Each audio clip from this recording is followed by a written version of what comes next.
सातौ बाहिनी के मोहनी मूरतिया हे मंदिरवा बैठना, हे मंदिरवा बैठना।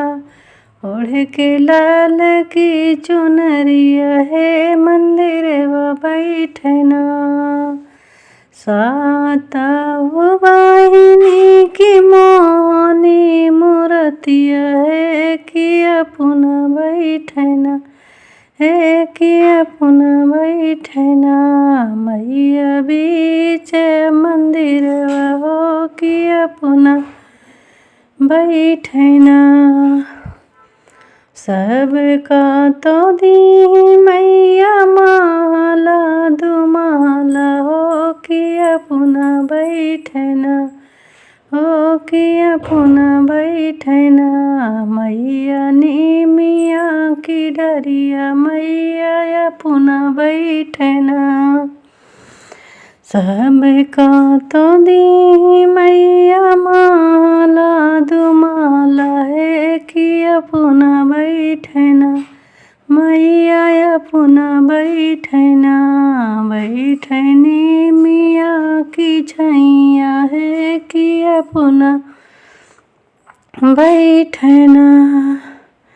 सातौ बाहिनी के मोहनी मूरतिया है कि बैठे मैया ना, मंदिरवा के बिचवा मैया पुनः बैठना।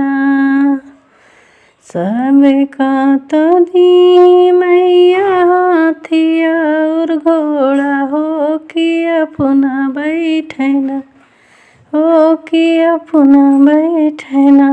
मैया शेर कवरिया है किया पुनः बैठना।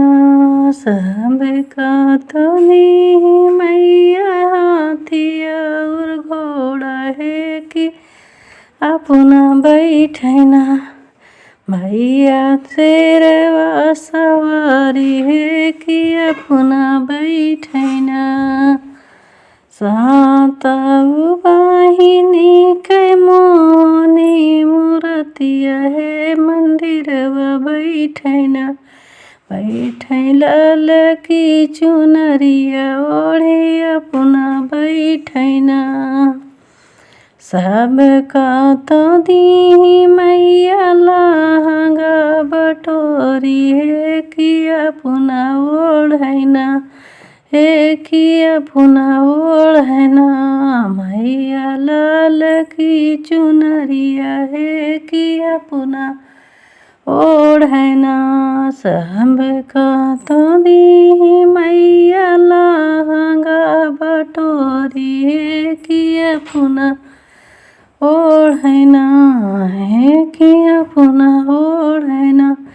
मैया लाल की चुनरिया है किया पुनः ओढ़ना, मैया लाल की चुनरिया हो किया पुनः ओढ़ना। सातौ बाहिनी के मोहनी मूरतिया हो कि मैया मोरिना। बैठे मंदिरवा के बिचवा हो चुनरिया ओढ़ना। बैठे मैच मंदिरवा हे चुनरिया ओढ़ना। सबका तख्ती मैया धान दौलतिया है कि अपने बारेना, हे कि पुनः बैठिना। मैया ऊँचे पहाड़वा हो कि पुनः बैठना।